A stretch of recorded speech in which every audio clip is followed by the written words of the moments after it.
O'Reilly. Are your wiper blades chattering, skipping, or squeaking? Don't let streaks or smearing on your windshield compromise your visibility. When it's time to replace your wiper blades, stop by O'Reilly Auto Parts and see our selection. Our professional parts people will even install your new wiper blades while you wait. Stop by O'Reilly Auto Parts today. O'Reilly Auto Parts. You know what my favorite text is? A waypoint in the onX Hunt app to a goblin turkey.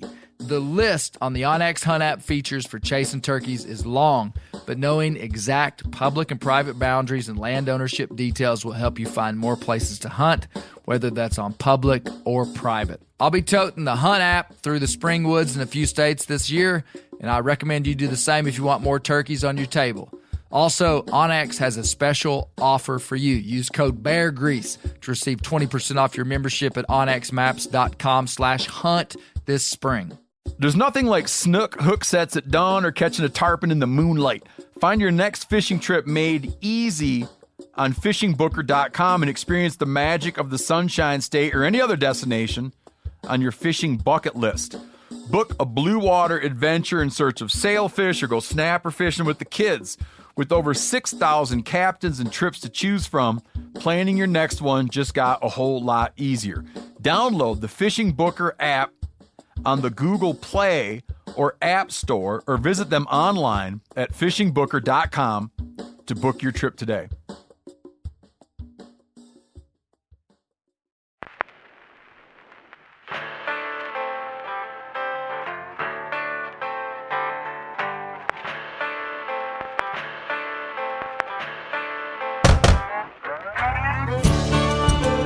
My name is Clay Newcomb, and this is a production of the Bear Grease podcast called the Bear Grease Render, where we render down, dive deeper, and look behind the scenes of the actual Bear Grease podcast. Presented by FHF Gear, American-made, purpose-built hunting and fishing gear that's designed to be as rugged as the places we explore. I've had people contact me and they're like, did you guys quit? Singing. Yeah. So there's probably a group of people that are glad we haven't sang in several months. Yes. And then some just like think that like our spirits just shut down. They're like, are y'all quitting the Bear Grease podcast? You hadn't sang recently. It's like a rubric of whether the podcast is working. Yeah. And we're only getting a 75%. I think it has some validity inside the idea. Because where there is energy and spirit and life happening, what happens? Music is written. People are inspired. And so for millennia. So my wife Misty Newcomb was here on my left. And if she'd gotten here just a little bit earlier, I would have said we're going to play. Okay. But this is what I'm going to guarantee. Late. Next Bear Grease Render. Keeps coming up. That we're here. Okay. We're going to play. Okay. I had a song request. I can't remember what it was, but the guy sent me a video, and it was a bunch of otters singing about barbecue. That'll work. Oh, man, it's fabulous. That'll work. I love more than a bunch of singing otters. Well, hey, this is a fantastic afternoon. And it has been a long time since we've had a Bear Grease Render here. It's true. At the Meat Eater South World Headquarters here in Arkansas. I got a question. Is it sanctioned? Is it sanctioned for you to? I mean, like you call it Meat Eater South. Is that? I mean, has there been a official formal term? approval process given? IRS I mean, papers filed. Of course. It's been declared. There's been a declaration. So it's been a while since we've all been here. And we always have these with the kind of the standard crew in my office. I wish I could show everybody my office. This is like It's great. It's a great place to hang out. It is. I love this office. It's a visual smorgasbord. I like to pilfer. It reminded me of Will Primo's office. Yeah, man. Hey, I tell you what, Will Primos had an incredible office. It's hard to describe. He's got, I believe it's walnut wood lined walls.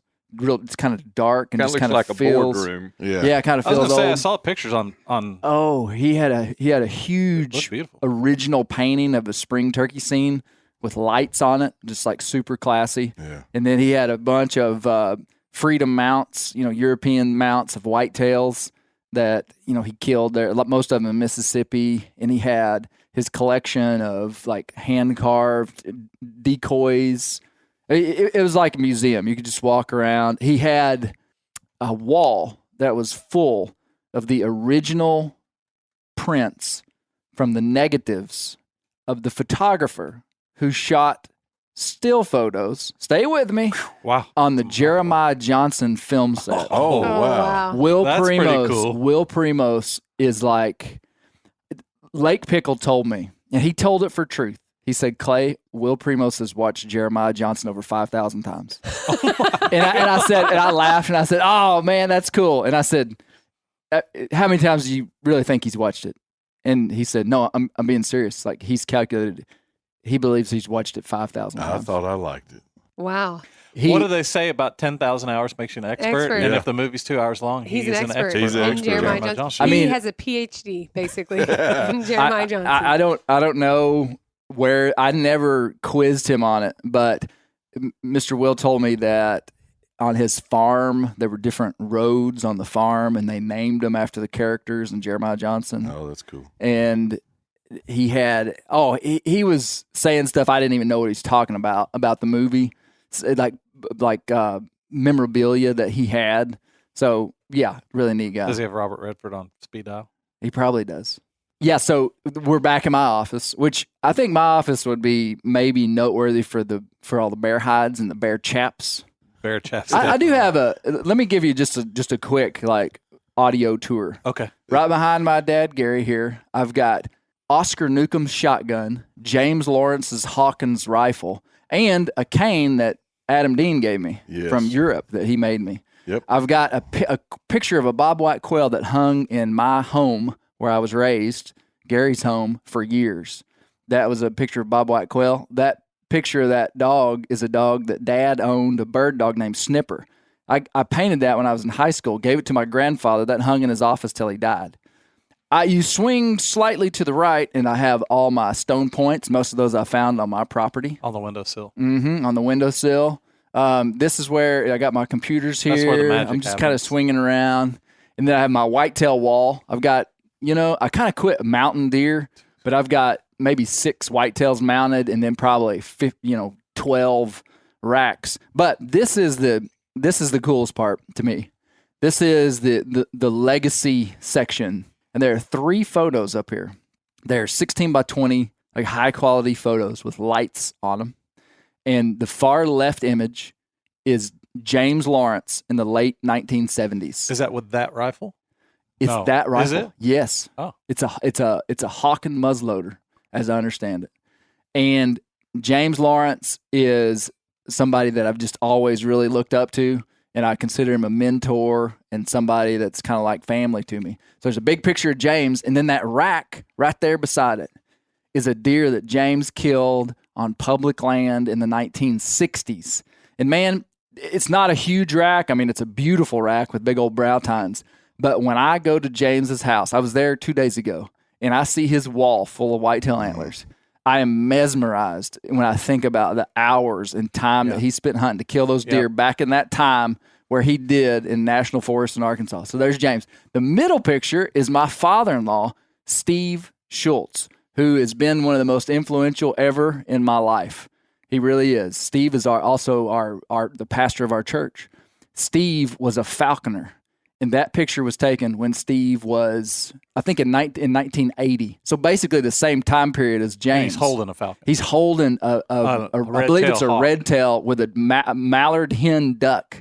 And it's just a super cool photo.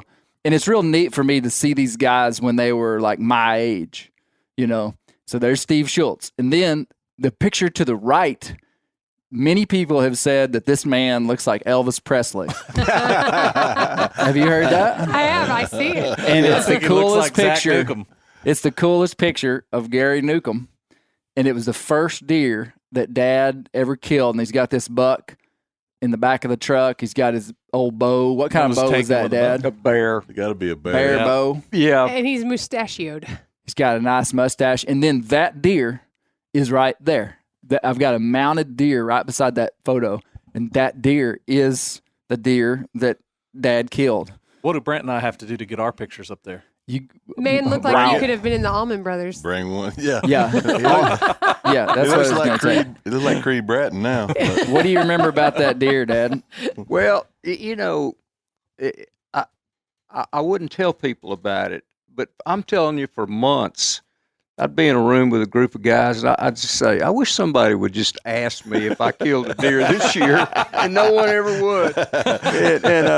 But I tell you, it meant so much to me because, it was a bow kill, and back then that was kind of different. What year was that? 77. Yeah, that was way different. Yeah.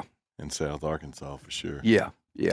Yeah, there weren't a lot of people killing deer with a bow very consistently. Yeah, that time. and I was pretty lucky on that deer. He was trailing a doe, and I was on the ground. Oh, you killed it from the ground. I killed it on the ground, not in the stand. That's even So- better. Quite the deer. Yeah. So that's a tour of the office. And then I've got bear hides hanging from hooks. An old rock slide. Yeah, some big bear skulls. Yeah, and then I have one big mounted bear in the office, which is, it's not the biggest bear I've ever killed, but probably the most valuable bear to me personally I've ever killed. Killed it on national forest, public land, last day of the season. Shot the bear in the head. Snuck up on it while I was asleep. Not a joke. Pretty incredible deal. Yeah. But anyway, couple of things we're going to talk about. We're going to talk about this turkey podcast, but I also want to give you guys an opportunity to talk about the Clower podcasts. Because Brent was the special guest. Yeah. The pretty boy. Yeah, And I still ain't got a picture up in here. pretty boy Brent. Yeah. So we're going to talk about Clower. We're going to talk about turkey hunting. We've covered a lot of ground. Mhm. What y'all think of the last render crew? They did okay. B team. Yeah. I give them a B. I give them a B plus. Yeah. Because they recognized all of us on here. They So- got Yes. funny accents. Oh, Josh, Yeah. you're from Michigan. Your people are from Well, Michigan. my people are. Uh-huh. I've Yeah. spent way more time in the South. Hey, I was pretty happy that Steve Ranella knew who Clower was, and he didn't just know who Clower was. yeah, That was he knew surprising. it. Oh, I he was surprised. he was passionate about Clower, Yeah. which I was impressed with. I actually thought I thought they did a good job. I thought that it was Yeah, a very they did. entertaining podcast. They did a all great right. job. I'll admit I it. was a little hurt when Brent got the call out and Josh and I got the shaft. Yeah, Hey, yeah, exactly. That is the price you pay for fame. So How Yeah, does it feel to be a micro celebrity? when you run in this circle, micro celebrity. Micro-celebrity. when you run in this circle, you got to be prepared for that kind of stuff. Hey, talking about micro celebrity, did you guys know that Misty Newcomb works for Wild and Whole, which is a brand inside of Meat Eater? Absolutely. We've never Awesome. True story. officially said this on the podcast. Yeah. But so Wild and Whole is like a sector inside of Meat Eater that, how would you describe Wild and Whole? Wild and Whole focuses on, in the sense that Meat Eater focuses on hunting. Mm-hmm. It is primarily focused on hunting. Wild and Whole is more focused on preparation of food and sourcing of food. And so they look at farming, homesteading, foraging, Gardening. Yeah. Yeah. Mhm. Yeah. And so Misty, she works for them and she does a lot of stuff about her garden, about cooking. Yeah, just about feeding our family Yeah. wholesome- And so you can follow Misty wholesome food at Newcomb Farm. at Newcomb Farm. I do. That also reminds me of one of my favorite George Bush Jr. isms when he was talking about, he was giving this speech and he said, "We got people out there working hard to put food on their family." Wild and Whole, putting food on your family. Yeah. Put a cheeseburger on me. Yeah, so that's great. Speaking of food, while we were out just before this, Brent was telling me a story about his turkey hunting mentor, Mr. Leon. Oh, yeah. And now, so Brent's going to tell a story, and let me just say, you're just going to have to hold your horses Okay. until you come to too many judgments about the direction this story's going. Okay. Okay, quite a Brent, tell caveat. him about Mr. Leon. Well, let me tell him first. Okay. While we were talking about that, I was telling Brent about Tecumseh. Okay, this is potentially some foreshadowing, but I'm doing a little research on a Native American leader named Tecumseh, Wink, wink. who was arguably one of the most prominent, skilled indigenous leaders of at least modern history that we can record of Native American stuff. Tecumseh was kind of a peculiar guy. He broke his leg when he was like 16 years old, riding a horse shooting a buffalo, and he walked with a limp. And he was always real weird with taking on a wife. And he had 3 wives, different ones, but he never stayed with them. And he was always just, he'd kind of like take a wife and then be like, eh. And his second wife, Mamita, one time he had killed a wild turkey. And this is why this is relevant to this podcast. It's April. Whether it was a goblin turkey, I don't know. He killed a wild turkey and he took it back to Mamita to take care of. And she plucked the turkey, which is interesting that she plucked it. She didn't breast it. And she served it to Tecumseh and the family. This isn't a joke. This is a real story. When it was served, there were still some pin feathers on the plucked bird. And it embarrassed and made Tecumseh so mad that when dinner was over, he got up and he said, "You're going to have to leave." He said, "We're done." He said, Wow. "You've brought shame on me and I cannot tolerate this." And he essentially divorced her. What was wrong with that? With his actions. Clay sent me Let's this. just say that Judy would know better. Oh, yeah, I could actually read it. Go ahead, Misty. Yeah, Clay is reading this book somewhere, and he clips that part out, takes a picture of it, and sends it to me. And I read this whole story, and I get to the bottom and see that he sent her away for, not proficiently plucking a turkey. And I wrote back and I said, "Hey, Clay, is this a threat?" Listen. Here's the exact section. It says, Tecumseh discovered a few small feathers still stuck to it. After his friends left, he handed his wife her clothing and told her to leave. The astonished woman asked Tecumseh why he was banishing her. "Because of the turkey feathers," he replied. Her entreaties to stay met with a cold rebuke. "No, you must go. I am ashamed of you. We may separate forever." And he drove her out. How dare you? It's crazy. Wow. Huh? So after I told Brent that story, Brent tells me this story. But before you go, if you stop the podcast and you go, these misogynistic, people, don't think that. But just listen to Brent's story. This happened in 1946. It was either late 45 or 46 when Mr. Leon got home from the war. This was the guy Brent worked with. I worked with. He was a turkey hunter, and Will said something about calling turkeys with a briar leaf or a green leaf. Mm-hmm. Mr. Leon could do that. He used a green briar leaf. He sounded just like a turkey. Anyway, he told me that one time, right after he got married, so they had a one-night honeymoon. They went to the house that they lived in. This would have been in 1988 or 8 or 9 when he told me this story, and they've been living there since they got married. And he said the first morning after their honeymoon, the first night they spent there, he got up and she was in the kitchen cooking breakfast. She said, "What do you want for breakfast?" And he was walking outside to bust some wood up. He said, "I want 2 eggs over easy. I want some grits. I want some ham. And the eggs, I don't want no pepper on them. And in a cup of coffee." And out the door he went. He went out and he starts busting wood. She calls him, "Leon, your breakfast is ready." He comes back in the house, sits down at the table, pours himself a cup of coffee, and she sets the plate down in front of him, and it's got everything he wanted, except it had pepper on the eggs. And he said, "I thought to myself if I should say something about the pepper," but then he said, "No, I'm gonna start this off right. I'm not gonna let her get away with this." And I picked that plate up, I held it at arm's length, and just slowly dumped it out on the floor. Oh. He said she was standing behind him, and he handed her the plate. And he said, my intention was to tell her, I said, don't put any pepper on my eggs. He said, I think I got to the first pea in pepper when I assumed she turned that plate up edgeways and hit me in the top of the head with it. He said, because the scar when I woke up matched like the edge of a plate. He said the morning had gone. It was up midday, and I had laid there knocked out, unconscious in the floor for so long that the yeller on them eggs had stuck to his face and dried. And he said it sounded like duct tape when he raised his face up off the floor. He said, I stumbled around in the house and I looked and all her clothes were gone.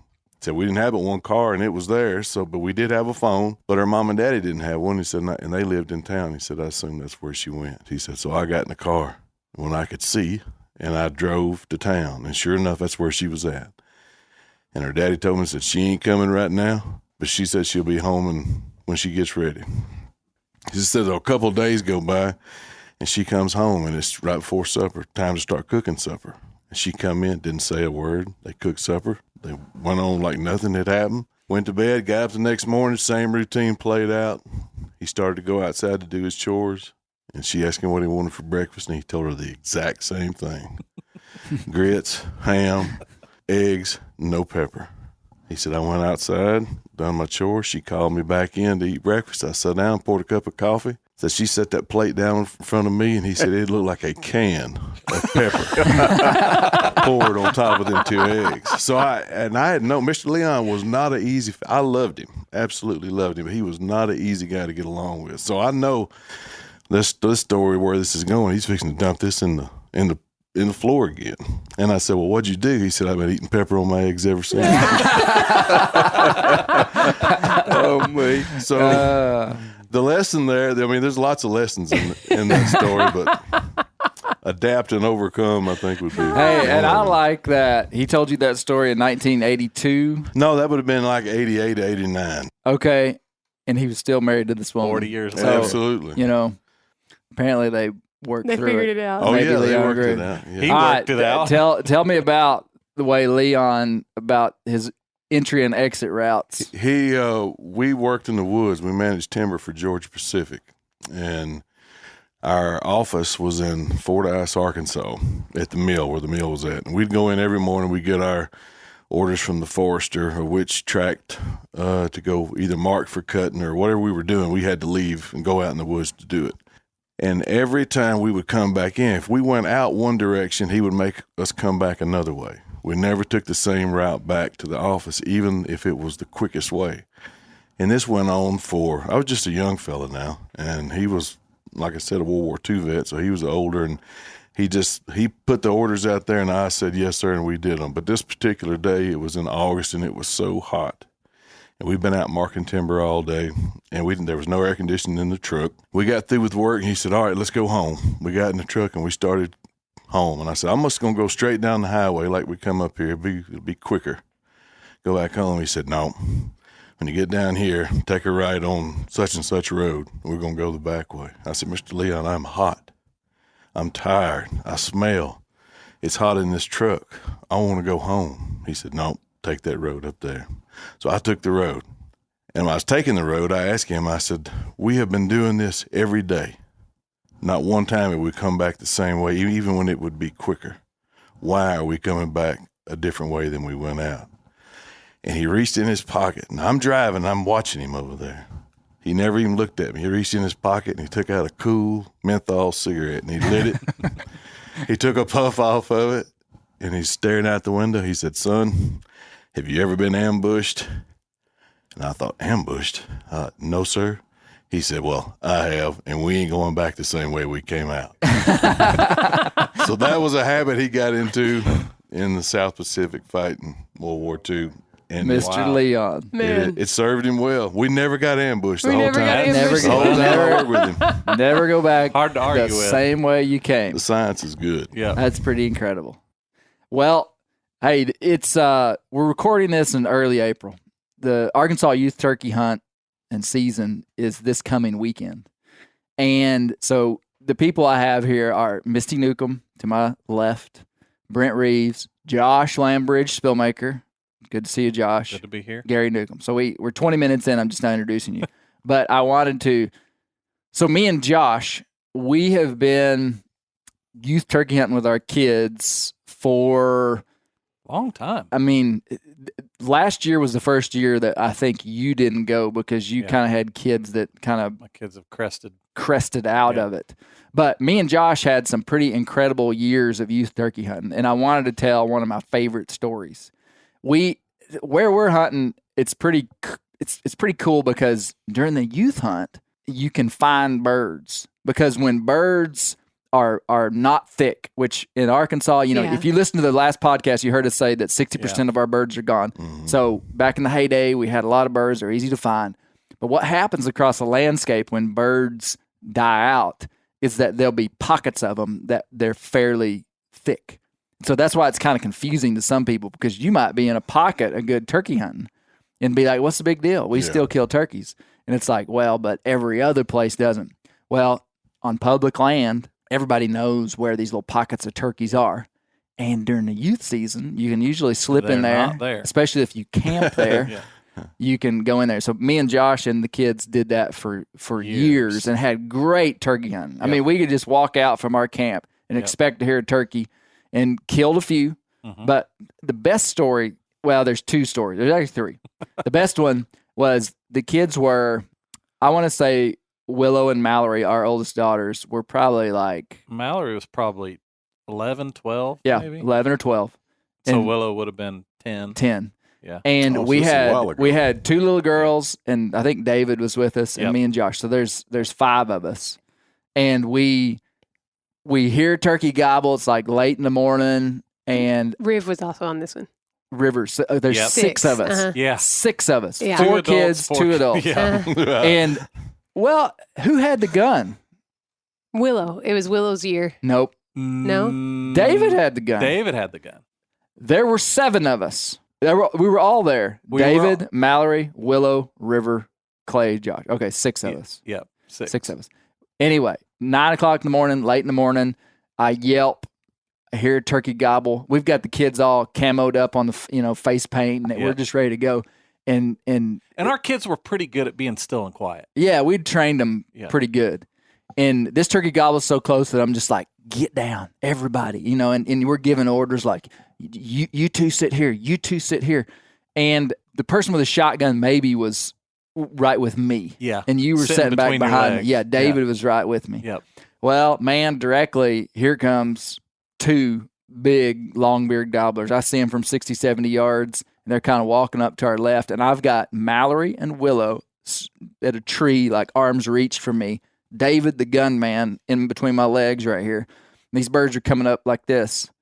And we had told the kids, over the campfire all these years, we'd say stuff that Dad used to tell me, which turns out was probably a lie. He would say, these turkeys can see the whites of your eyes. I mean, a dad that when he's trying to inform his kid about turkey hunting, you're trying to scare them into being still. Yeah. And, these turkeys can see the whites of your eyes. We told the girls that and David. Well, these turkeys come in and they gobble out in front of us, and they never strutted, but they were just beautiful coming up the ridge. The turkeys come in, and David was just a little kid, and I couldn't get him on the turkeys, and they stayed out at maybe 30 yards. And they were kind of at a weird angle too, if I remember right. It was just one of those deals. I just couldn't get him on him, but the birds were really in range and close, and they milled around. They circled back around the tree. Almost, I remember it was. I mean, they weren't 10, 15 feet, but the way they were at, we couldn't get a shot on them. Yeah. And so the bird finally goes off. And I mean, he's gobbled and we've seen him, and the kids are just like, oh, that was great. Right. And so after they leave, we're all standing up, and I say, man, wasn't that beautiful? I mean, I'm trying to interpret for them. This is like a magnificent thing that's just happened. We didn't get him, but that's okay. And Mallory, Josh's oldest daughter, goes, oh, man. And I said, Mallory, what did you think? Did you see those turkeys? And she said, no, I never saw them. And she said, you told me to keep my eyes closed. And when she heard those turkeys coming, she shut her eyes tight, man, and she never What a opened sacrifice for the shooter. Oh, bless her heart. She She never didn't want the opened her whites of her eyes eyes. to scare off the turkey. One thing you can't say about Mom, I mean, she is straight like an arrow. Oh, yeah. She's going to do Black right. or white, no gray area. It was so funny because she was dead serious. I mean, she was like, I didn't even see him. And she's so happy knowing Mallory. She's so Yeah. happy that. And then as the kids got older, the next year, David was again the shooter. We heard birds, but we had a different strategy. Me and David went in kind of like 50, We 60 sat yards off ahead, and back all the behind. kids sat back. And so we called in a gobbler, and David had a single shot 410. Break open. Break open single shot 410. And we caught up a big gobbler. And man, he comes in to shooting range, and I'm just like, shoot him, Let him David. have it. Yeah, he's probably 25 yards, which is, Yeah. but he wasn't coming any closer. He would not. I mean, he was there for 20 minutes probably. He would not come any closer. Well, but when he finally Yep. came in, David gets on him, and David's probably 10 years old. Yeah. Boom, shoots, and that turkey just kind of like jumps up in the air and hits the ground, and I start calling. Mind you, this is a single shot. And I think the hunt's over. Sure. But when I call, that turkey just kind of looks at me and starts kind of just doesn't run off. And so I say, David, load up another shell. And so I'm, trying to break this gun over, and David's scrambling for a bullet, and he puts another bullet in, and I say, shoot him again. And so he pulls up that 410, boom, shoots. The turkey kind of jumps up, and I work. How many times did he shoot? 4 times. He shot at the turkey. A long-beard gobbler. And that 4 410 times. just didn't have enough to reach out there. And so all the other kids, Josh and the little girls, are all back there, and they hear him shoot, and they're like, yes, David got one. And then we're here. Boom, they hear him shoot again. And they go, oh, I wonder if he got it. And then boom, they hear him shoot again. He's stacking them up like cordwood. He must have killed 2. And then the 4th time, you guys had to have been like, something is awry. They're having a shootout. Is the turkey shooting back? And oh man, we walked up. I remember David and I walked back to him, and we're just like Heads hung low. we're just like, man, Yeah, exactly. Anybody got an extra box of shells? He's still waiting for us out there. Oh, and he shot at another turkey that same day. Yep. Do you remember that? Good night, nurse. We were in him thick, man. I'm beginning to think that hunting might not be David's game. No. When he was 16, he killed a big. When he was gobbler. 16, some of the most beautiful pictures that I have. Remember when we had turkey camp? We had a backcountry turkey camp where we went back in, took a mule, and took all the boys and David. And man, we walked up on top of the mountain, daylight, opening day, a fun hunt. Wind howling. Yep. Yeah. Hadn't been in there to scout, just kind of thought there might be one in there. And I mean, no more than sat down and called up 2 big gobblers. And so, the youth hunt's the way to go. Yeah, pretty cool. Yeah. Why didn't you take me youth hunting? I didn't like you. No, it's funny. Back in the day, like, I don't know, we just didn't have, maybe we didn't have youth turkey You didn't season. show any interest in turkey hunting. I mean, a lot of stuff I did, you're like going, I'm too cool for that. But the whole time you were absorbing all these little stories I was telling, and as you got a little older, you were going like, yeah, man, I want to do some of this stuff. Yeah. Do you remember that year when you first took me hunting down Polk County and we went out hunting? We found when I was listening to this podcast, do you remember us finding that nest? Yes. With eggs in it? Mm-hmm. And then we proceeded to get lost for hours and hours and walking miles and miles this back. was before remember that, smartphones and Yeah, we camped out there. yeah. Yeah, that was pretty fun. I've seen a nest just right out in the middle of the woods. I'm sure everybody that's probably turkey hunted a lot has run into that, but Yeah. I'd only encountered it one time. I mean, I'm just thinking, I think I would have put it over around some brush or something. Oh, it was just like not. Yeah, just on the side of a hill and right there. I mean, you could see How it. many turkey nests do you think you found? One. Just one? I mean, I've seen where I just knew there was a nest because I could tell the way the hen was acting, and I'd go in and I never could find it. It's like they kind of hide them. Yeah. This bird was. I think some statistical group of hen turkeys will do that. I mean, they might just put it right out in the open.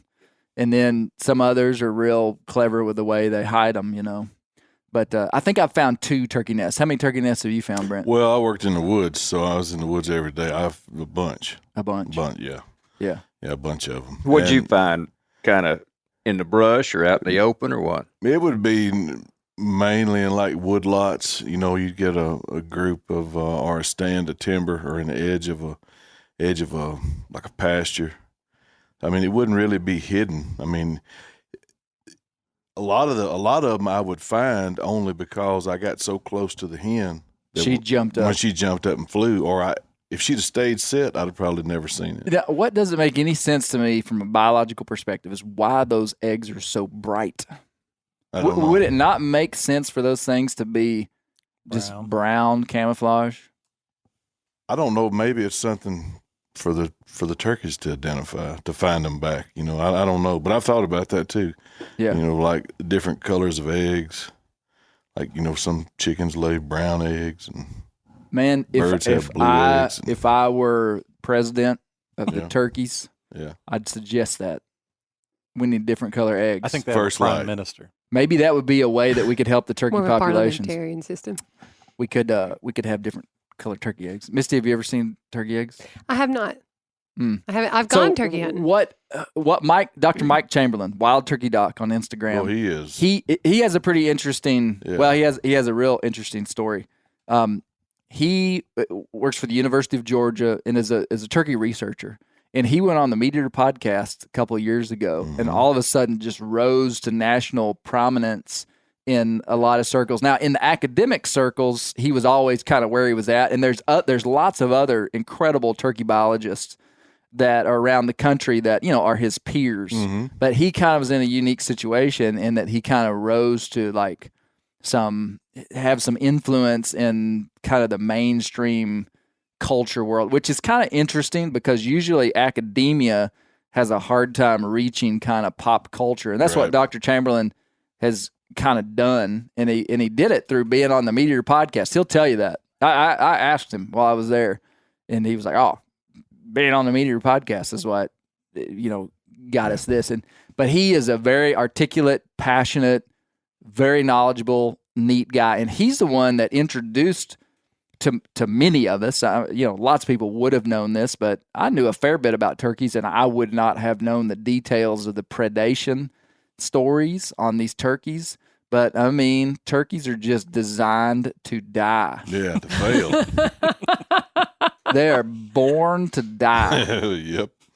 That's And a good way to put it. to hear him talk about he tells a story of this great horned owl, and I didn't go into all the detail, but he did a research project on where he had collars on a whole bunch of small game animals in a certain woodlot. I believe he did this while he was in college. So he had like possums collared, a pair of raccoons collared. He had Is that like a banded mallard? If you he had collared, some kind of birds possum. that he was measuring, and he was trying to measure how these animals interacted in this kind of wild space. And he said that a male and female great horned owl moved into that area. And so they would get a dead signal when one of their animals died. If it didn't move for 4 hours or something, it would send a signal. And he said that a male and female great horned owl killed every single one of his research animals. Really? You're kidding. I'm not kidding. Killed them all dead. I mean, it wiped out his research project. He said it actually made him happy because it was like a 2-hour drive to get over there.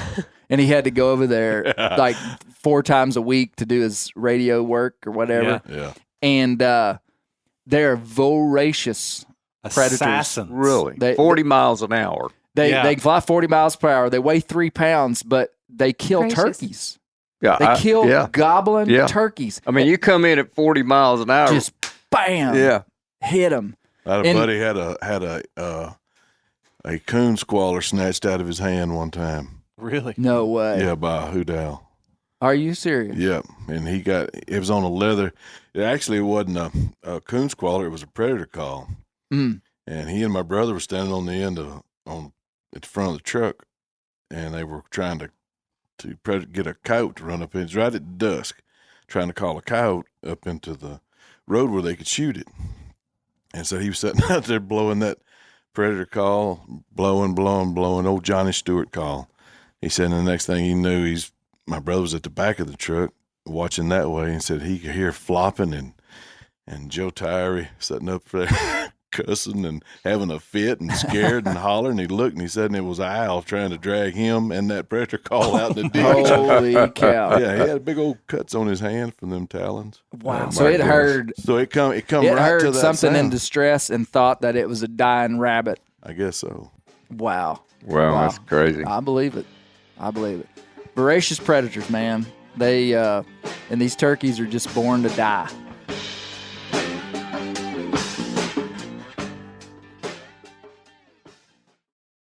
O'Reilly Auto Parts are in the business of keeping your car on the road. O'Reilly Auto Parts offer friendly, helpful service and the parts knowledge you need for all your maintenance and repairs. I don't know if you stopped in at an O'Reilly lately, but I use one because we have one right not too far from my house. People there are super helpful. I don't care if I'm getting boat batteries, car parts, whatever. Love those guys. They got thousands of parts and accessories in stock, either in-store or online, so you don't have to worry if you're in a jam. The team at O'Reilly Auto Parts can test your battery for free, in or out of your car. If it needs to be replaced, they'll help you find just the right battery for your vehicle. If you need your windshield wipers replaced, a brake light fixed, quick service, they'll help you find the right part or point you to the nearest local repair shop for help. Whether you are a car aficionado or an auto novice, you will find the employees at O'Reilly Auto Parts to be knowledgeable, helpful, and best of all, friendly. The professional parts people at O'Reilly Auto Parts are your one-stop shop for all things do-it-yourself auto. You can find what you need in-store or online. Stop by O'Reilly Auto Parts today or visit us at O'ReillyAuto.com/meat-eater. That's O'ReillyAuto.com/meat-eater. Whitetail Institute launched the food plot revolution in 1988 with a concentration on research and real-world testing of forage products specifically for whitetail deer. Whitetail Institute's research and development team of agronomy experts provide effective, personalized service. I've been using Imperial Whitetail Clover for a long time in a food plot back behind my house. In 2007, I killed the biggest buck of my life over an Imperial Whitetail Clover small quarter-acre food plot. Imperial Whitetail Clover is the only clover scientifically developed through years of selective breeding. Clover Extreme genetic stability provides extreme cold tolerance, disease, and drought tolerance. It really does. Clover is coated with Whitetail Institute's Rain Bond, a polymer coating added for enhanced seedling survivability. They have an exclusive offer for Bear Grease listeners, 15% off Imperial Clover when you use the code BEAR at whitetailinstitute.com. That's whitetailinstitute.com and use code BEAR for 15% off. Ready to win Mother's Day and cement your reputation as the best gift giver in the family? Give the moms in your life an Aura digital picture frame preloaded with decades of family photos. She'll love looking back on these memories and seeing what you're up to today. Even better, with unlimited storage and an easy-to-use app, you can keep updating mom's frame with new photos, so it's the gift that keeps on giving. And this is not a joke. Juju Newcomb has an Aura frame, and we share photos, and they're incredible. Also, my mother-in-law has one. We have them. They truly are really good, really high quality. The Aura frame is easy to set up. It takes just 2 minutes to set up a frame using the Aura app. It also adjusts the display depending on light levels in the room to maintain the true color of your photos. For real, the digital screen is amazing. Right now, Aura has a great deal for Mother's Day. Listeners can save on the perfect gift by visiting auraframes.com to get $30 off plus free shipping on their best-selling frame when you use code BEAR, B-E-A-R, BEAR. That's auraframes.com. Use code BEAR at checkout to save. Terms and conditions apply. What was so interesting to me about the whole story of this podcast, because I interviewed, Mr. Will Primos, who's just a legend, and I can't say enough cool things about being around Will. He's one of those people that you meet and you kind of will never forget him, just kind of the way he is, and he impacts everybody he's around just by how disciplined, how focused. And I wouldn't have seen that. You wouldn't have seen that with him out in the turkey woods, but when you're sitting with him in a room for a couple hours and you kind of get to know him, just very focused, very disciplined, very passionate, very teaching oriented. Everything he does, like, he'll tell you about it. He'll be like, he'll like with his eating. I'd met him for like 45 minutes and already knew what he ate for breakfast and why it was so healthy. And he does it every day. He's really passionate about everything he does. And it's hard not to be impacted by people like that, because you see the intentionality with which they live. That sound bite that you played on there with the guy who's killing the turkey, was that him? Yeah. Okay. Yeah. Okay. Yeah. It said, Josh, in a voiceover, it said, "This is Mr. Will Primos." Okay. Somehow I missed that. You gotta pay attention, okay? Yeah. Got a little bit tense in here. Sometimes my brain doesn't work. Canceled. Now I'm going to get canceled. Well, I had a good run. It was all right, well, you can see yourself out. So I interviewed Mr. Will, And as I go into some of these stories, I don't really know exactly the direction it's going to take. It's not like I had this totally scripted out in my mind. I knew he was a turkey expert. I knew that Dr. Chamberlain was a turkey expert. And I knew I wanted to bring them together, not physically, but to have them in the same podcast. Right. And as I'm talking to Mr. Will, it becomes crystal clear that his a component of his success in the game call industry and in the video industry came because of the resurgence and these very good populations of turkeys and the innovation and all that spawned. And it's like it kind of all came clear. And then hearing Mike Chamberlain talking about, and he didn't know about the conversation I'd had with Will, I was just talking to him about turkeys. And he was like, man, our turkeys in the Southeast populations peaked in mid-90s and 2000s. Yeah, it was very correlated, wasn't it? It was. And then it became clear to me that my ideas and the foundations of the way that I think turkey hunting ought to be came about during that time when I learned to turkey hunt back in the 90s. And you remember you heard me say that place that you heard 10 or 12 birds in the same morning, you knew where I was talking about. No. You didn't? Well, kind of. Where I killed my first turkey. Oh, yeah. Holy smoke. See, yeah. the reason I went in there was because, like, the Saturday before, you came out of there and you said, man, I bet I heard 10 or 12 turkeys just, throughout the whole morning. And so you have these ideas of what turkey hunting should be like. And then when it's not like that, everybody's upset about it.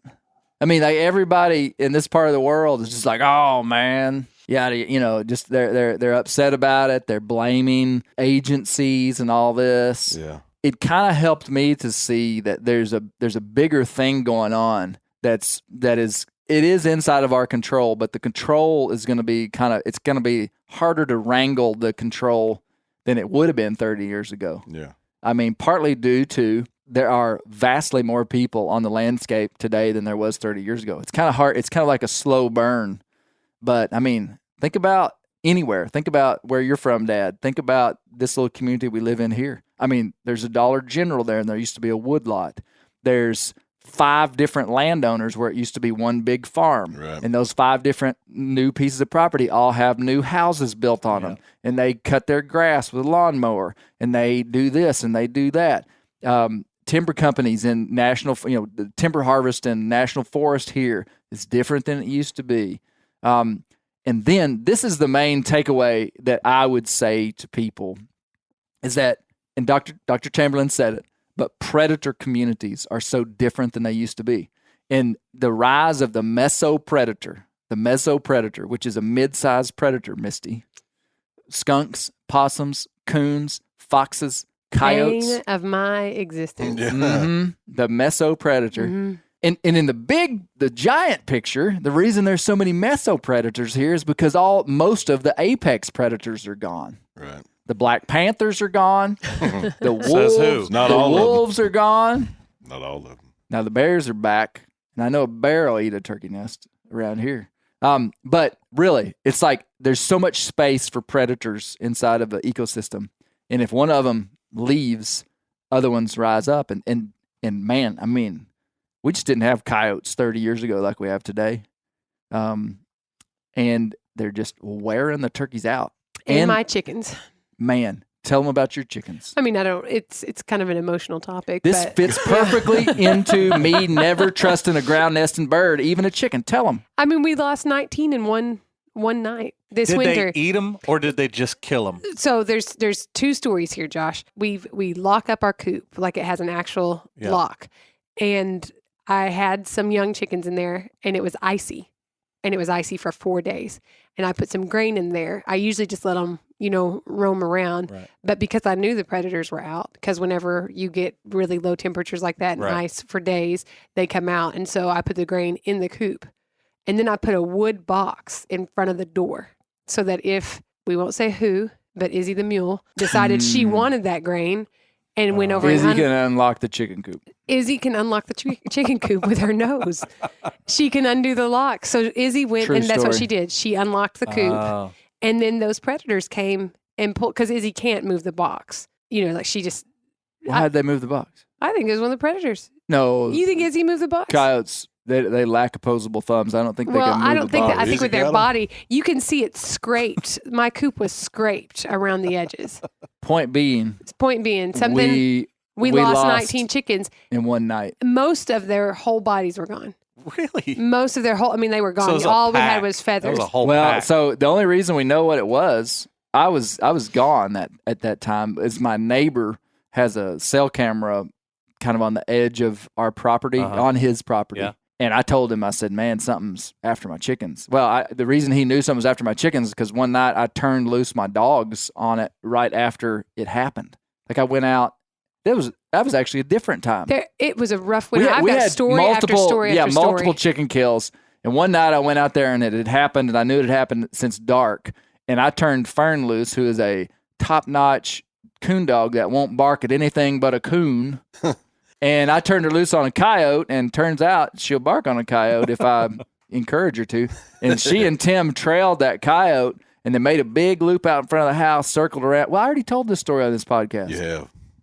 This is I text my neighbor, and he says, "I'll be on the porch with the AR-15." And anyway, he got a picture of a coyote.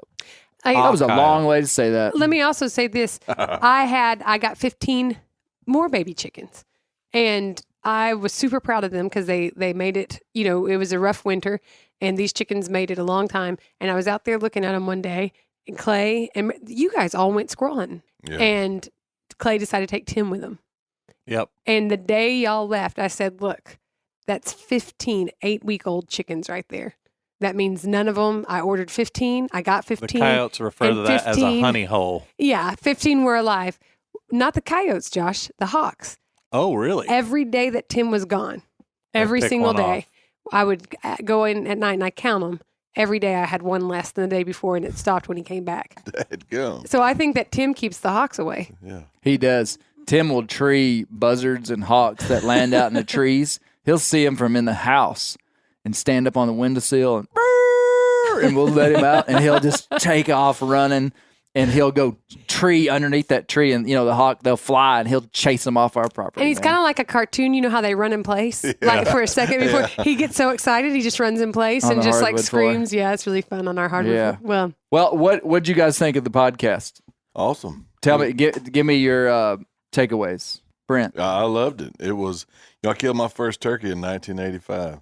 That would have been when, Will was talking about when it started going up. I saw that video. The late fees I paid to the video store on his tapes would fill up a car with gas at today's prices. Primos and the Southern Boys whatever. I saw them all, and they sold his calls in a little store there. Savage, Carl's One Stop. Mr. Carl Savage had a bait shop and a sporting goods store there in Warren, and his calls were in there when they were going out. Those tapes, were in there, the cassette tapes, and it was it was a big deal to watch that. And I started turkey hunting when turkeys started, and it got better and better every year. Yeah, I saw what Dr. Chamberlain was talking about in the growth in the turkeys. I'm sure Gary did too, and when it started falling off, it was pretty quick. Yeah. And Will said something about the older he gets and sacrificing and backing up on killing turkeys now so kids in the future can. I got a 3-year-old grandson. I would hate him miss out on what Will talked about and the recording that you played. I would hate for him not to have the opportunity to experience that and what you talked about David seeing and on y'all's trip. So, man, if it's going to hurt right now to back up off of that, but how good is it? As we say that, as I said that on the podcast about sacrifice, and that's kind of what I ended with. I wanted to functionalize that because what does it mean for me to sacrifice for turkey hunting?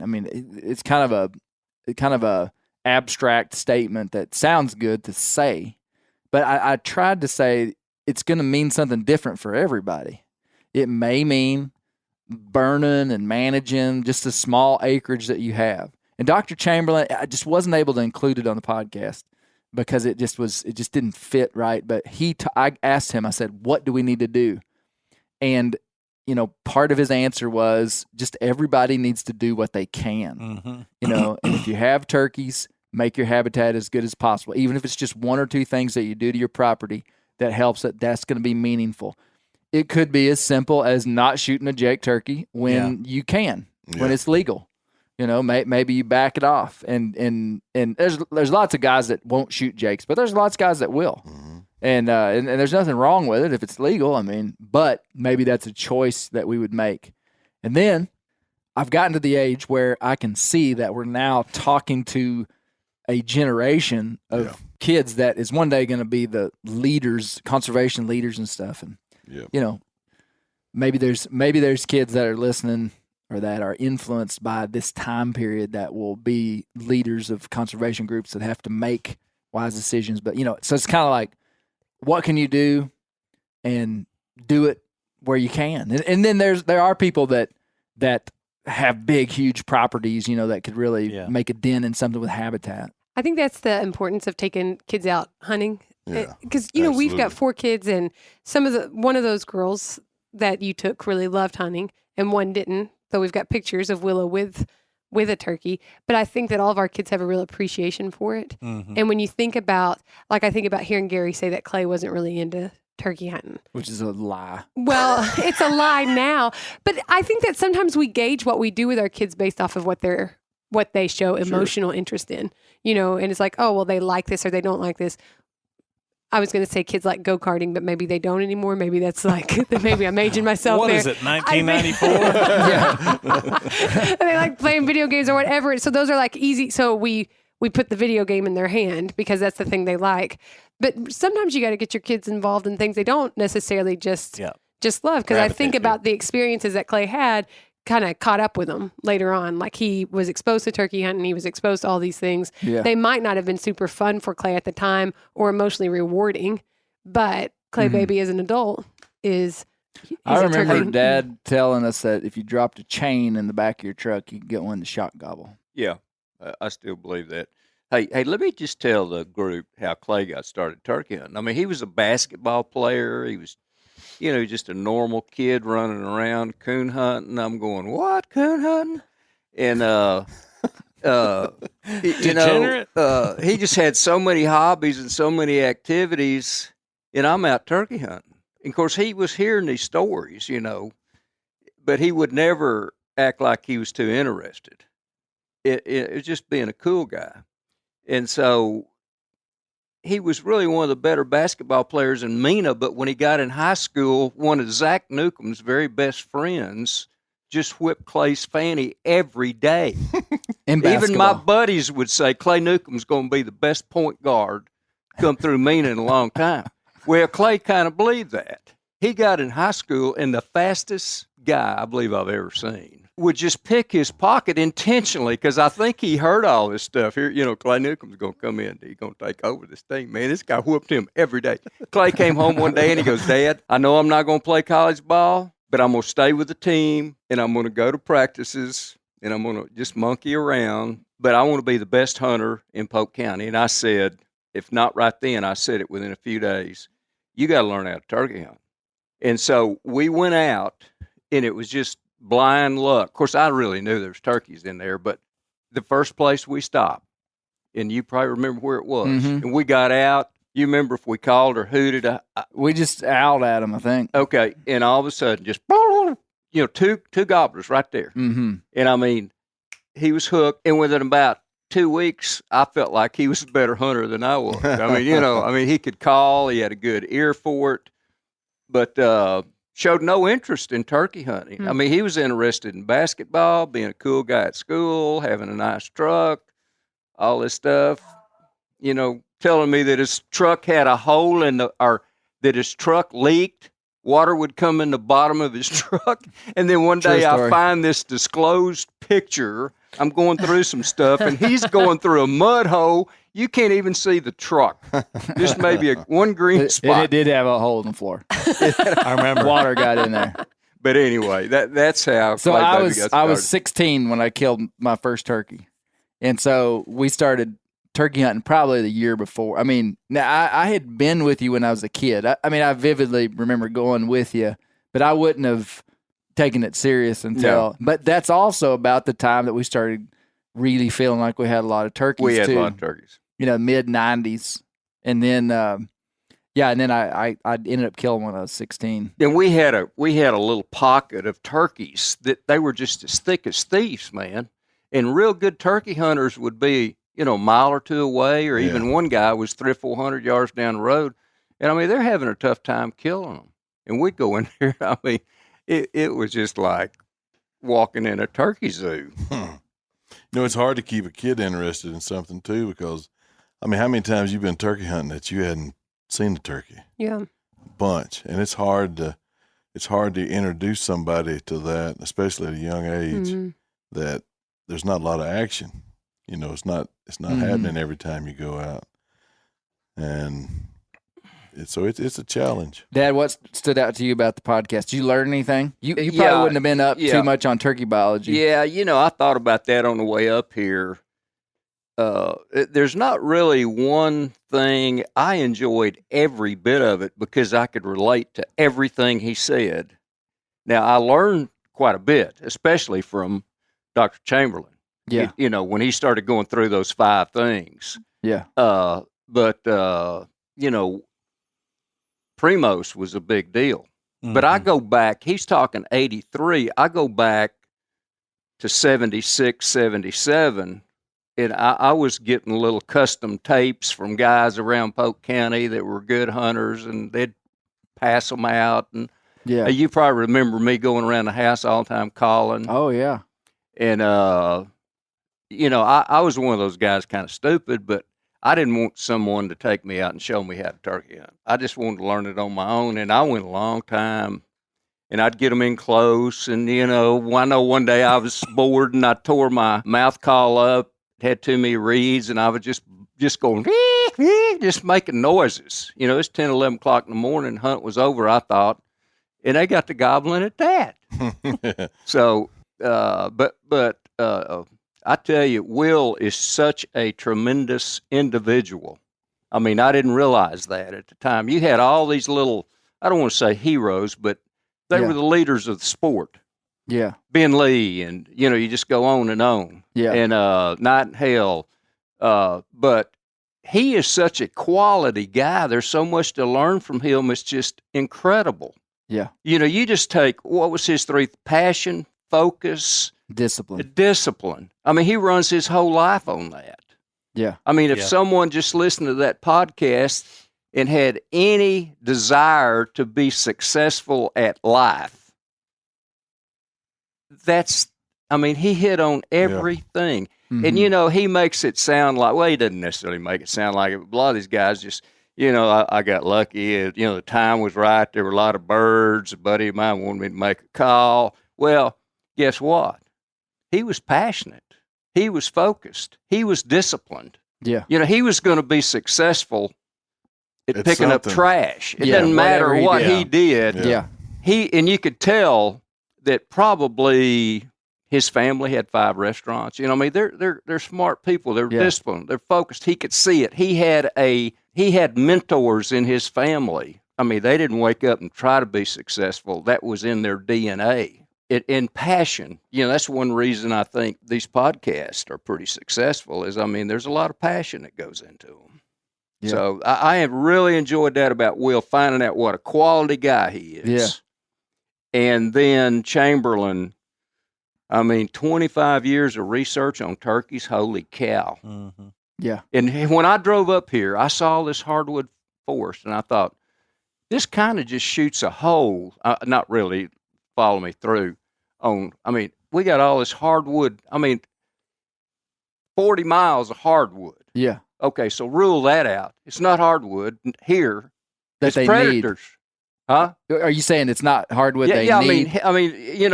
He's saying the hardwood's gone. Well, I'm driving. Oh, right, and I'm looking around going, what? There's hardwood everywhere. Yeah, I see. So it's, here in this area, it's got to be predators, it's got to be disease, it's got to be weather. And so, like where we are, we got a lot of clear cuts. They've taken some hardwood. Yeah, they've taken it away from us. But it looks to me like up here, I mean, Yeah, it doesn't make any sense at all why that's in incredible turkey woods. Yeah. And it's got to be it's predators, terrible. I'd say. Well, it's a combination of a bunch of stuff. I could nerd out on it, but you're right. What you said is right. And what Dr. Chamberlain said, and a part that I couldn't include, was that every almost like micro region is different.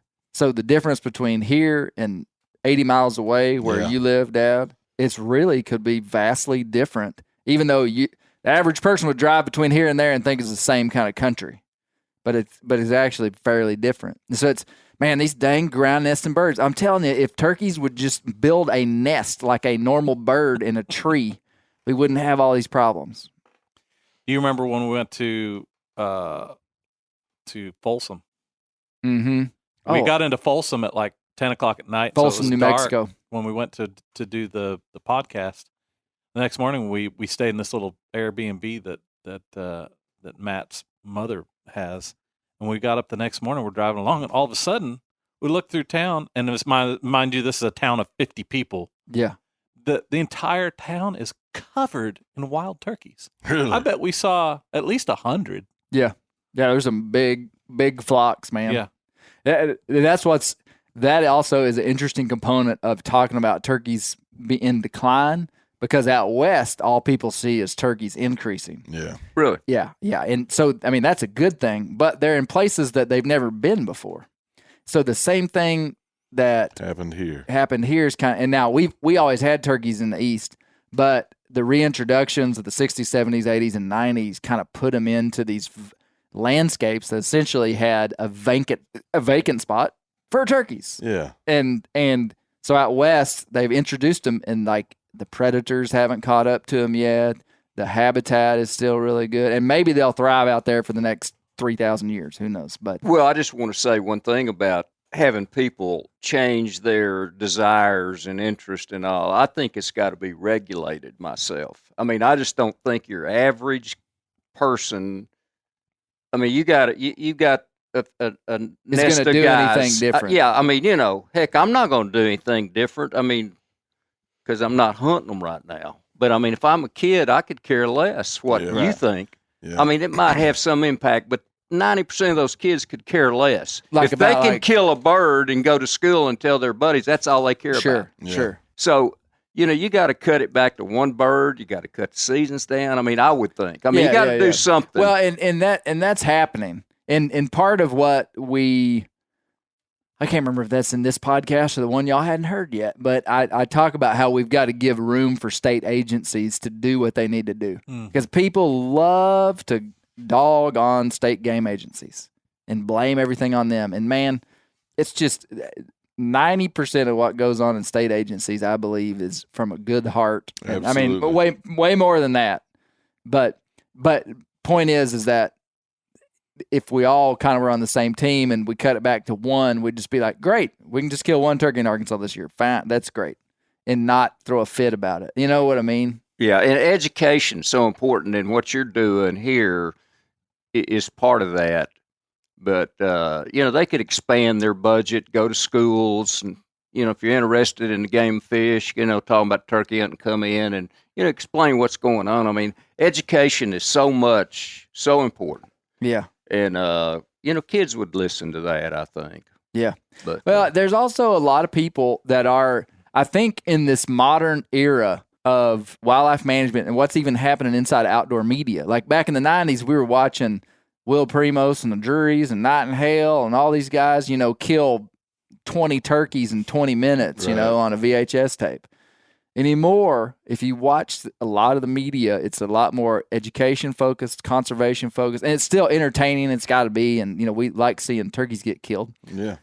But there are people that are like, yeah, to be a sportsman is to be a conservationist and a biologist and understand what's going on. And the landscape is shifting where people want to be. Like, it's cool to be in the know. It's cool to know what's going on. It's cool to see the macro picture. I think that's a good thing. And I think that's happening. And so there are private landowners. Well, and what's interesting, too, when you talk about what you can do, which can't be regulated, is private land stuff. Yeah. I think 90% of the state of Arkansas is It's private Privately land, owned. Mhm. and that's fairly good. I think less than 1% of the state of Texas is public land. I mean, there's having 10% of your state being public land is decent. Some of the western states are a lot more. Point being, most turkeys in Arkansas live on private land. Yeah. And if you can do things for them, selective timber cut, burns, the way you manage your grasslands. How do burns help the turkey population? Oh man, burns are like almost a miracle cure for a whole lot of stuff. Kills a lot of the saplings and invasive plants that want to grow up and crowd out sunlight for hitting the forest floor. It regenerates a lot of different plants that Native are grass that are fire induced for them to germinate. It also fertilizes soil with different things that happen when it burns. Turkeys love a burn. Well, see, all the guys that I hung around at turkey hunting, I mean, we go, why are they burning right now? I mean, they're nesting. And I mean, see, they could educate us. They could put a little clip in the, in the little folder we get at first, the hunting deal and go, look, hey, boys, we're burning for these 5 reasons. Man, the burning is so interesting because growing up in an area with a lot of national forest, every year, just before turkey season, they'd burn the woods and, smoke would come into town. And it was just kind of common knowledge that turkey hunters would be like, that's why we don't have any turkeys. They're burning the woods down, burning up all the turkey eggs. And that sounds really reasonable. It did. And it is absolutely false. But see, why don't they tell us? Well, and they probably do, and we just don't hear it. That's it. It's just like it's just not a perfect world. I mean, in a perfect world, we would have access to every single hunter, and they would actually listen to us without hating you. A lot of the burden falls on us to educate yourself. Yeah.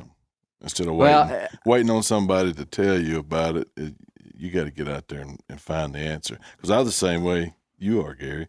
Why is this going on now? Why is this happening? And then when I found out, when somebody actually told me, I thought, it makes sense. Yeah, and a biologist could talk to you about the burns and the timing of them, but oh man, the burns dramatically increase poult survival. It's the best thing you could possibly do at that time. And yeah, there's a minuscule amount of nests that might get burned, but it's so minuscule it doesn't even matter. I mean, it's just statistically insignificant. And but the positives of a burn are just through the roof, helping these birds. So almost for every like animal, really. Yeah. Bear Grease Render, educating America. That's the new tagline. There you go. It's catchy. Misty Newcomb, any thoughts? Just quick thoughts. How'd we do? I thought you did pretty good. I felt like the Turkey Podcast was lacking one specific story that I think is the greatest turkey story of all time. Just to be real honest.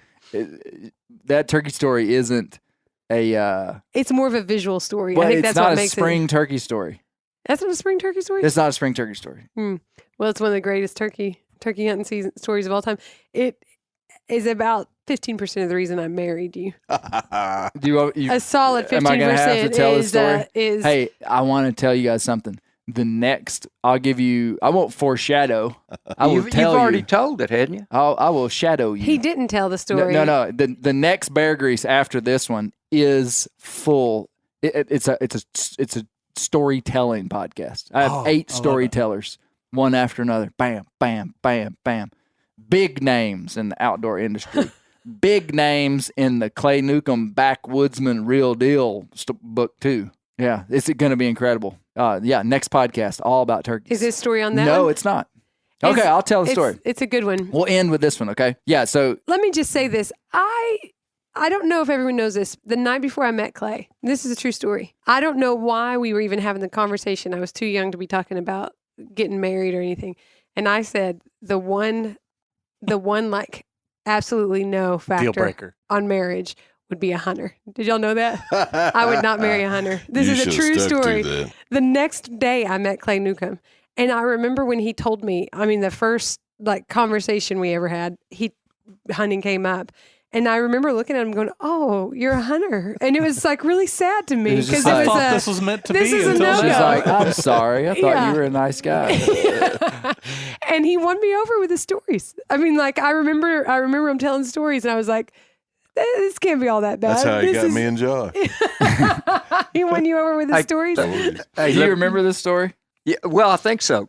I think I do. And Clay came to my house right after this happened and told the story, and it has been a Newcomb family thriller at bedtime for. What were you going to say, Dad? Well, hey, go ahead and tell that story. Well, so, okay, it was the fall of, I was 21 years old. So whatever fall that was, late 90s.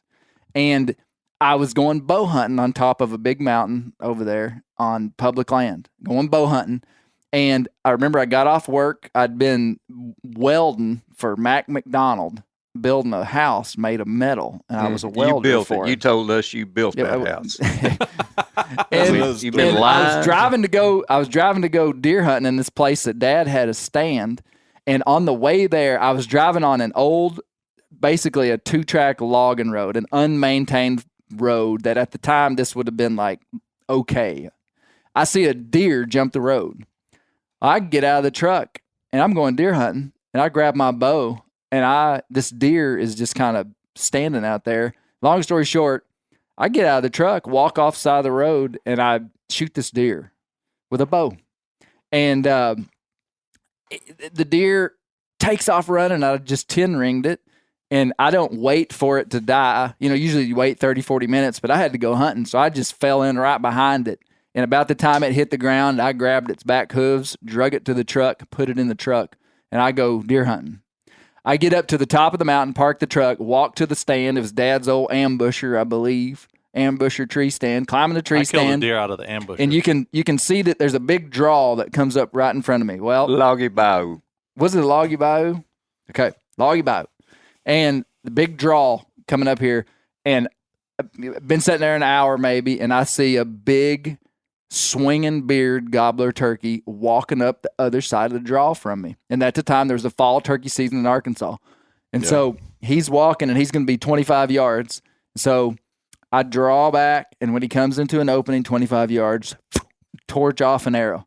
The arrow sails right under his beard and hits the side of the bank opposite of him.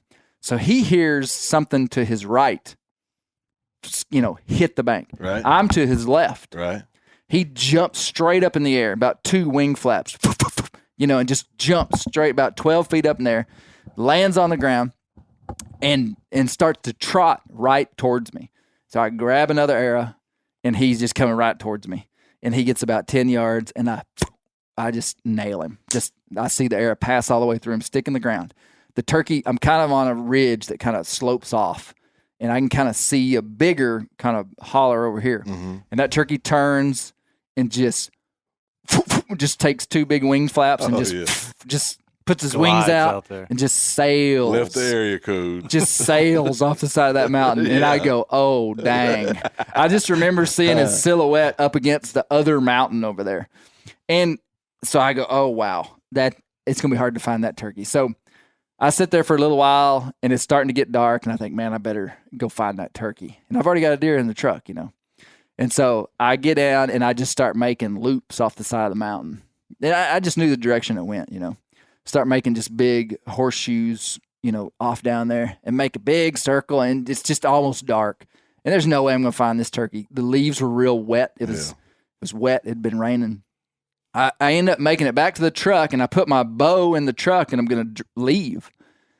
And I think, man, there's one little section I didn't look in. I'm just going to walk back up there. So I decide I didn't take my bow, which was a key component of this story. And I start walking up the road.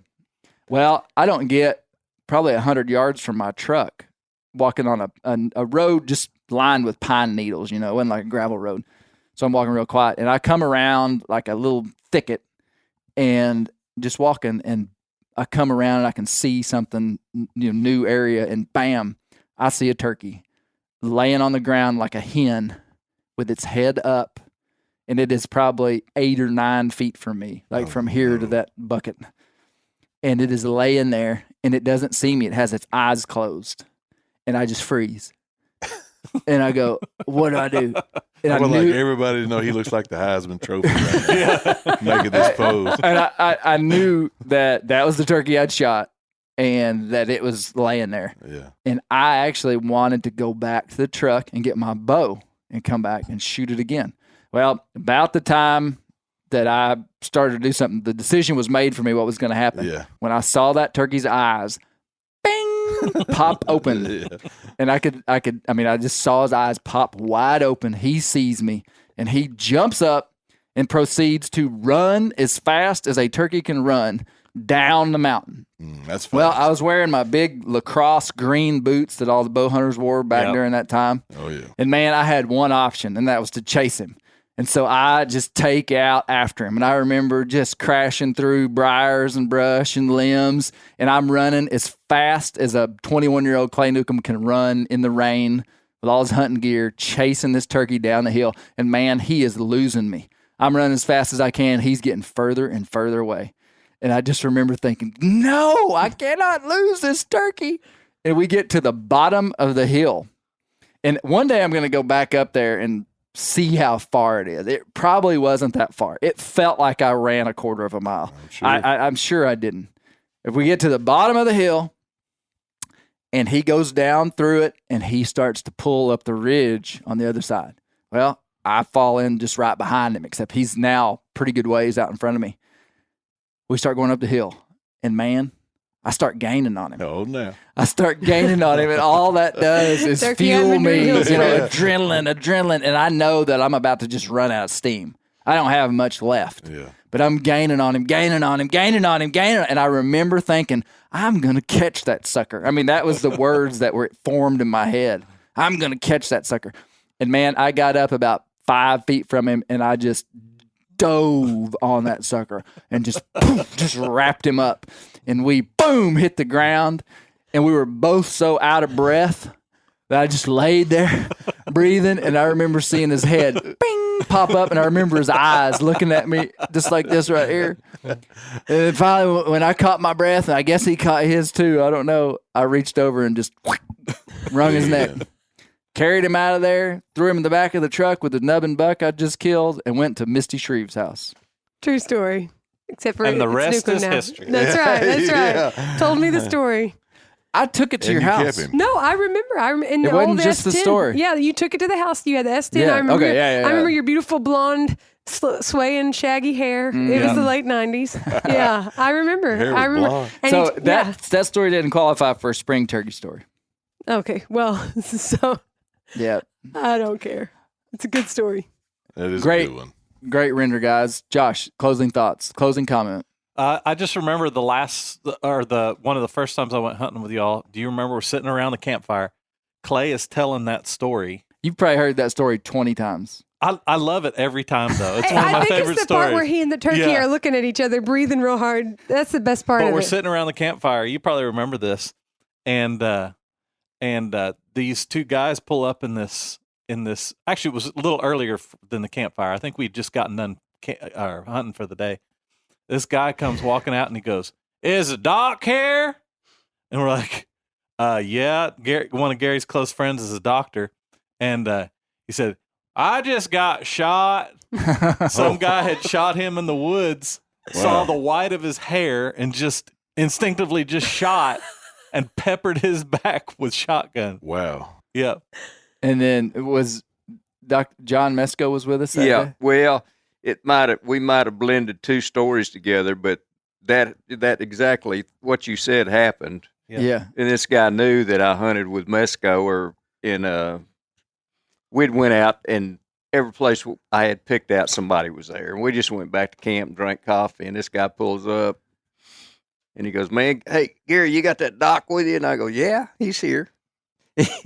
And he came down and took his shirt off. His whole back was 17. He had and 17 Mesco pellets pulled in it. out his knife, and he licked it and ran it under his arms, and he started poking him on the back, and he goes, "Hey, you'll be okay, man. Don't do anything. Don't even go to the doctor. They'll work themselves out." But What kind of pattern was it? Pretty tight. it was pretty wide. Oh, it wasn't. He probably had 20 pellets in his back. Improved cylinder. Wow. Anyway, So you were there for that. yeah, I think I was hunting. you must have been. I- For I- some reason, I don't remember. You know, Yeah. Where y'all hunting at? In Beirut? yeah, Beirut, Arkansas. Wow. but anyway. I appreciate the podcast because I think I think the way you left it was good, just for people to think and do what they can. You know, I felt a little sad thinking about generations that may not have the turkey hunting that we've had, and it was such good times and good memories for me, especially with our kids, that I want people to be able to have that experience in the future too. So yeah. The death by 1,000 cuts. Yep. That was very accurate. So we can just do the opposite. We put 1,000 Band-Aids on it. Maybe it'll get better. Just Podcast is over. Mic drop. 1,000 Band-Aids. Brent Reeves and his 1,000 Band-Aids. His 1,000 Band-Aids conservation theory. Wow. We're starting a foundation. Look out, Teddy Roosevelt. Is that a hashtag? The 1,000 Brent Reeves and his 1,000 Band-Aids. They'll probably make a bronze monument of him in his overalls one day with holding a gobbler turkey. And a that's gonna Band-Aid and a Johnson & Johnson Band-Aid. A tin can. That's right. Thank you guys. Hey, there are some Bear Grease hats on the website, a tan Bear Grease hat. Oh, very nice. They're for sale. Yeah, I saw tan 'em. Bear Grease hat. They look pretty good. I mean, so you can check that out. And we should have Bear Grease hats in May, starting pretty quick, and there'll be a lot of them. But they'll still probably sell out, so you should buy them as quick as you can. And anyway, thanks guys and gals. Is Is that what it sounds like when this ends? Oh.